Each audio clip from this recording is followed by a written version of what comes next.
बहुत हद तक ये मैटर करता है कि नए जो पार्टनर आ रहे हैं उनको एडजस्ट करने के बाद क्या होता है, तो उन सब चीजों पे बातचीत चल रही है। उन पार्टनरों को ख्याल रखते हुए हमारे 243 सीट पर बात किया। हम लोग अपने अपने पार्टी का हिस्सेदारी की भी बात हुई और सभी पार्टियों का हिस्सेदारी वाजिब तरीका से मिलेगा। प्रयास है कि जल्दी से जल्दी सारी चीजें हो जाए, लेकिन इतना जरूर मैं कह सकता हूं कि पॉजिटिव तरीके से बातचीत हो रही है और कि हम लोग के सीट शेयरिंग पर बहुत ही ट्रांसपेरेंसी से हम लोग 243 पर डिस्कशन कर रहे हैं। नमस्कार, मैं सिब और आप देख रहे हैं आर्यत खबर। आपको बता दें कि बिहार में चुनावी शंखनाद अभी तो नहीं हुआ है, लेकिन तमाम राजनीतिक पार्टियां हैं जो अपने फॉर्मूले सेट कर रही है।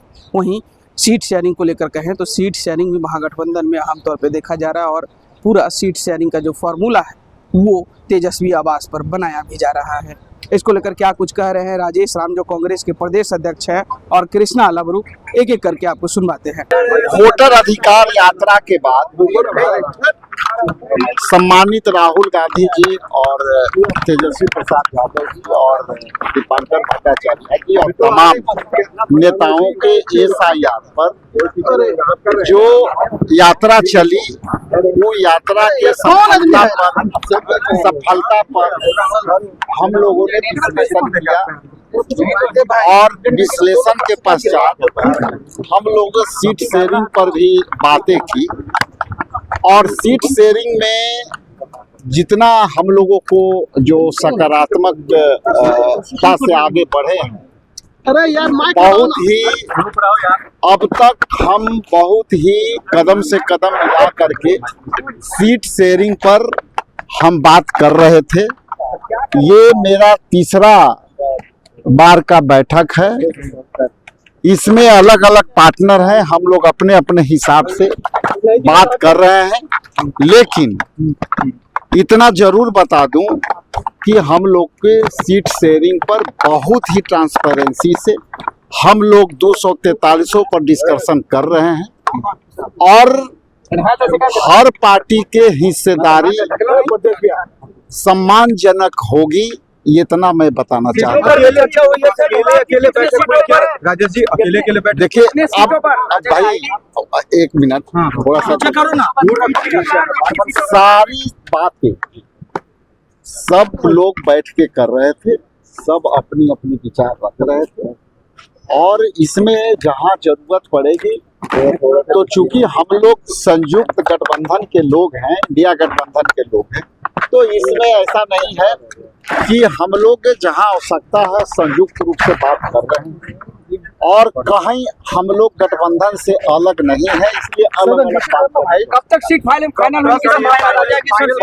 बहुत जल्दी फाइनल होगी और जो सीटें फाइनल हुई है उस पर हम लोग बहुत तेजी से काम। सर क्या रहेगा, कितने सीटों पर? क्योंकि 70 सीट जो थी उससे कम होगा या उससे ज्यादा होगा या वही रहेगा? मैंने कहा कि हमारे एक पार्टनर और आए और एक पार्टनर और आए, तो हम लोग उन पार्टनरों को ख्याल रखते हुए हमारे 243 सीट पर बात किया। हम लोग अपने अपने पार्टी का हिस्सेदारी की भी बात हुई और सभी पार्टियों का हिस्सेदारी वाजिब तरीका से मिलेगा, ये मैं आपको बता दूं। आपको लड़ाई के मूड कब दिखा? उनके लिए भी आप लोगों ने जगह रखा है जी, हम लोग उनके लिए भी रखा है, प्रतिपादक जी से भी रखा है, ये शाम को है और हम सीपीएम वाले सभी के साथ हम बहुत ही ट्रांसपेरेंसी के साथ आगे बढ़ रहे हैं। हमारा महत्वपूर्ण एजेंडा है कि वोट चोरी हुई है। हम यदि एकजुटता से हम नहीं लड़ेंगे तो आने वाला समय में वोट चोरी होगी और सीट शेयरिंग कोई बड़ी मामला नहीं है। सीट शेयरिंग हम लोग बहुत ही अच्छे तरीके से कर रहे हैं और हम लोग कई सीटों पर आगे बढ़ चुके। राजेश जी, एक बहुत महत्वपूर्ण बात ये हो गई है, केरल कांग्रेस की तरफ से जो ट्वीट किया गया था उस पर तेजस्वी जी ने भी कहा था कि गलत हुआ है, आप क्या कहते हैं? देखिए, केरल कांग्रेस की जहां तक आपने बात कहा है, केरल कांग्रेस में पीडी पीडी का मामला यहाँ पे एकमात्र इसका संदर्भ ये था कि बी फॉर बीडी और बी फॉर बिहार, इस संदर्भ में आपने कहा केरल कांग्रेस से हमारी वहां बात हुई थी।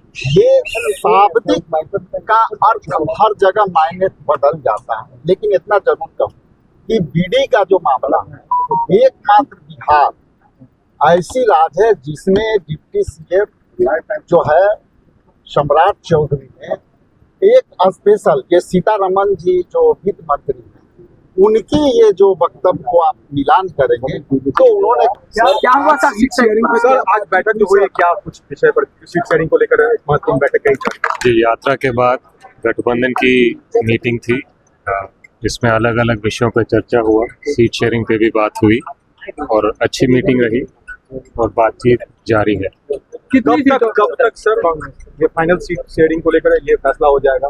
प्रयास है कि जल्दी से जल्दी सारी चीजें हो जाए, लेकिन इतना जरूर मैं कह सकता हूं कि पॉजिटिव तरीके से बातचीत हो रही है और स्टेडी प्रोग्रेस कर रहे हैं। सीट शेयरिंग को लेकर क्या कांग्रेस जो पिछले बार 2020 में जितने सीटों पर लड़ी थी वो इस बार भी उतनी संख्या रहेगी? संख्या अभी सारी चर्चा पे चल रही है। बहुत हद तक ये मैटर करता है कि नए जो पार्टनर आ रहे हैं उनको एडजस्ट करने के बाद क्या होता है, तो उन सब चीजों पे बातचीत चल रही है। कांग्रेस सैक्रिफाइस करने के लिए तैयार है सर?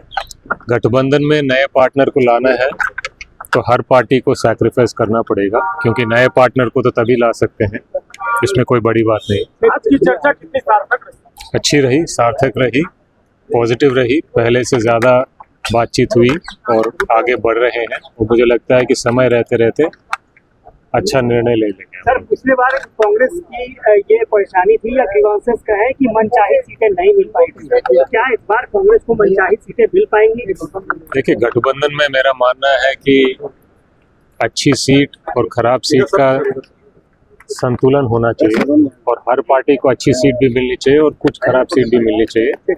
बस ऐसा नहीं होना चाहिए कि एक पार्टी को अच्छी सीटें मिल रही हैं और दूसरी पार्टी को खराब सीटें मिल रही हैं। तो प्रयास ये है कि बैलेंस तरीके से करें इसको और जल्दी से जल्दी करें। इस बार विचार से लगता है ये बैलेंसिंग सही तरीके से हो रहा है? पूरा प्रयास कर रहे हैं, मुझे विश्वास है कि हम फेयर तरीके से काम कर रहे हैं और ये जो फाइनल निर्णय होगा इसमें संतुलन दिखेगा। केरला कांग्रेस को लेकर भी कुछ कहेंगे सर? तो आपने साफ तरीके से कांग्रेस राम और कृष्णा अल्लाबरू के बयानों को सुना। वो साफ तरीके से कहते नजर आ रहे हैं कि जो ट्रांसपेरेंसी के साथ सीट शेयरिंग हो रही है और जो भी नए पार्टनर आ रहे हैं उन पार्टनरों का भी ख्याल रखा जा रहा है और जो सीट शेयरिंग है वो काफ़ी अच्छे तरीके से हो रही है। 2025 के चुनाव में बिल्कुल हमारी ही पार्टी फूकेगी। अब देखना होगा कि आने वाले दिनों में इस सीट शेयरिंग फार्मूले को लेकर तमाम जो महागठबंधन के घटक दल हैं वो कितने संतुष्ट होते हैं। बने रहिएगा ऐसे तमाम खबरों के साथ। बहुत बहुत शुक्रिया।